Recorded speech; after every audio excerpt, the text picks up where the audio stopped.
So on the spiritual journey, as we start to delve further and further into the self and away from the delusions of the ego, things that we once considered like scary start becoming more clear, start making sense, right? So like the concept of idolatry, right? So idolatry is having gods before gods, and that concept, we always make it seem like, it's about, worshiping a statue and things like that, but it's, or worshiping the devil, something that is like so far away from us, right? But it's actually our faith in the ego, right? Our faith in the ego is the same thing as idolatry.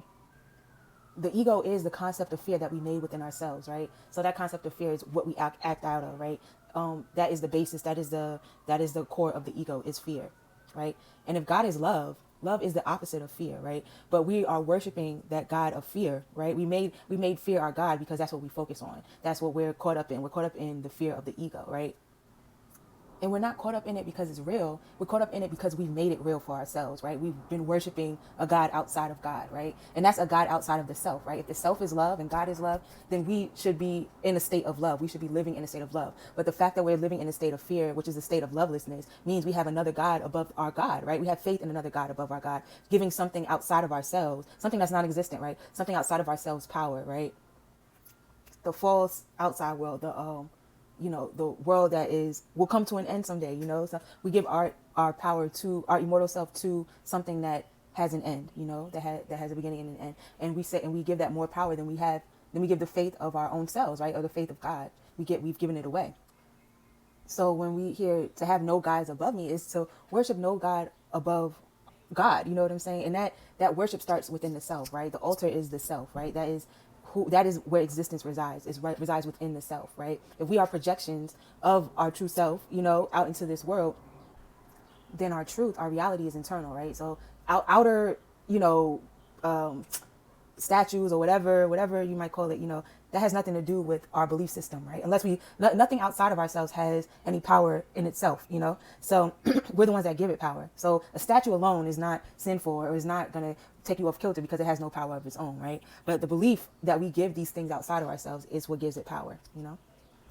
So our belief in fear is what gives it its power. So we believe in fear, and we don't only fear our mortality. We fear each other, and fearing each other is fear of the self, right? So that's why it stops us from the extension of love that we are, right? So since we are love, we are to extend ourselves in love, but we're stuck within the ego because the ego is the idea of sickness, right? The idea of being stuck, the idea of dis-ease and something that's outside of health, right? But if we are love, if we are harmony, if we are the essence of God, then we are in perfect health. We are of perfection.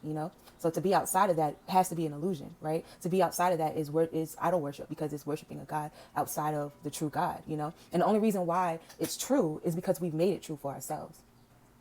When we have a belief in conflict or we address each other in fear, in any way, in any context that comes out, that is idol worship, right? Because we're not seeing the truth of each other, right? We can't live within God. We can't live within God alone. It has to be together. It has to be our understanding of each other. It can't be just the understanding of the self because you can't understand the self without understanding each other, right? We are of one spirit. So we have to see the spirit in everybody else in order to see the spirit in us. But the thing about that is it's hard, right? It's hard because our focus is so much in fear. We fear each other's hearts, the intention of others, right? Because of the things that we do. But the things that we do it according to the ego. So it's us stuck in fear, in a loop of fear. So it takes people to wake up, it takes people to get outside of the fear, of the falseness of fear, and put our faith in faith, right? You have to put the faith in the unseen because everything that is seen right now is of fear.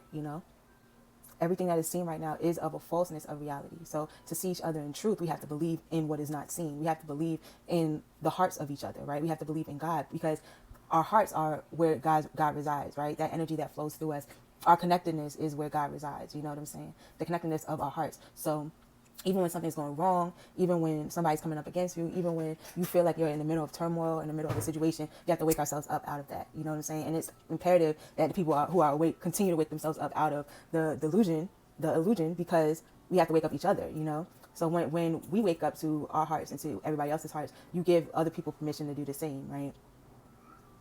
And that's what it means to be a chosen one, right? You're not above anybody else. You're not different than anybody else, but you choose to see the truth, and And when you choose to see the truth, you are then living in a state of faith. You know what I'm saying? You're living in that faith to see beyond your five senses, to see beyond the 3D to your true self. You know what I'm saying? And to see that for your true self is to see everybody in their true self. You're not bigger or special, more special than anybody else, but you're here, you're being trained, you have chosen to be trained to wake everybody else up too. You know what I'm saying? You're here to give a message to everybody like, hey, you're stuck.